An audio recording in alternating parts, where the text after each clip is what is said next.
சற்று முன் கிடைக்கப்பெற்ற மிக முக்கியமான செய்தி ஒன்று வெளியாகியுள்ளது.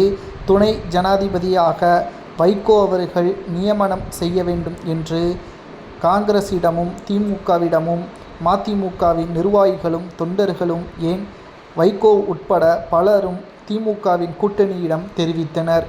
ஆனால் ஸ்டாலின் அவர்கள் இதற்கு மறுப்பு தெரிவித்துவிட்டார். இதை பற்றியான செய்தியை தான் இந்த வீடியோவில் முழுமையாக தெளிவாக நாம் பார்க்க போகிறோம். வைகோ துணை ஜனாதிபதி மறுப்பு தெரிவித்த ஸ்டாலின், அதாவது 2025 துணை ஜனாதிபதிக்கான தேர்தல் நடைபெறுகிறது.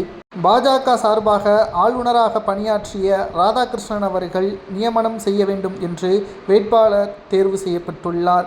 அதே சமயத்தில் என்டிஏ கூட்டணிக்கு எதிராக இந்தியா கூட்டணிக்கு ஆதரவாக வேட்பாளராக வைகோ அவர்கள் நியமனம் செய்ய வேண்டும் என்று மதிமுகவின் தொண்டர்களும் நிர்வாகிகளும் திமுக தலைமையிடம் பேச்சுவார்த்தை நடத்தப்பட்ட நிலையில் வைகோ அவர்கள் இதற்கு சரிபட்டு வரமாட்டார், உடல்நிலையும் அவருக்கு சரியாக இல்லை, அவர் தமிழக அரசியலிலேயே இருந்தால் போதும் என்றும் அவரை துணை ஜனாதிபதியாக்கினால் அவர் அரசியலில் முழுமையாக ஈடுபட முடியாது என்றும், தற்பொழுது அரசியலில் அவர் ஓய்வு பெறுவதாக இருந்தாலும் கூட அவர் துணை ஜனாதிபதிக்கு தகுதியில்லாதவர் என்பதற்கேற்ப திமுகவின் தலைமையும் கூட்டணியும் பேசியிருப்பது வைகோவிற்கு கடும் கோபத்தை ஏற்படுத்தியிருப்பதாக அரசியல் வட்டாரத்தில் செய்திகளை நம்மால் பார்க்க முடிகிறது.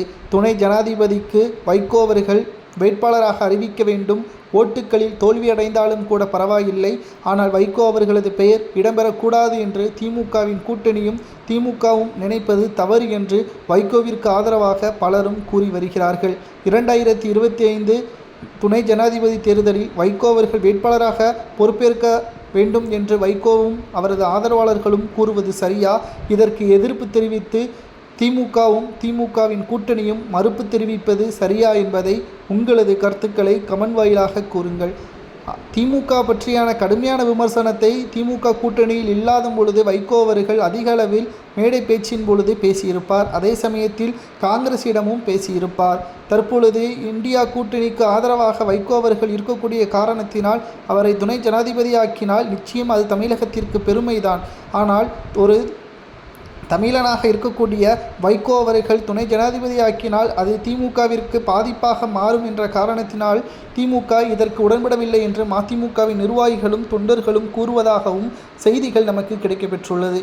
துணை ஜனாதிபதியாக வைகோ அவர்கள் வேட்பாளராக பொறுப்பேற்பதற்கு ஸ்டாலின் அவர்கள் முழுமையாக எதிர்ப்பு தெரிவிப்பதை பற்றி உங்களது கருத்துக்களை மறக்காமல் கமெண்ட் வாயிலாக கூறுங்கள்.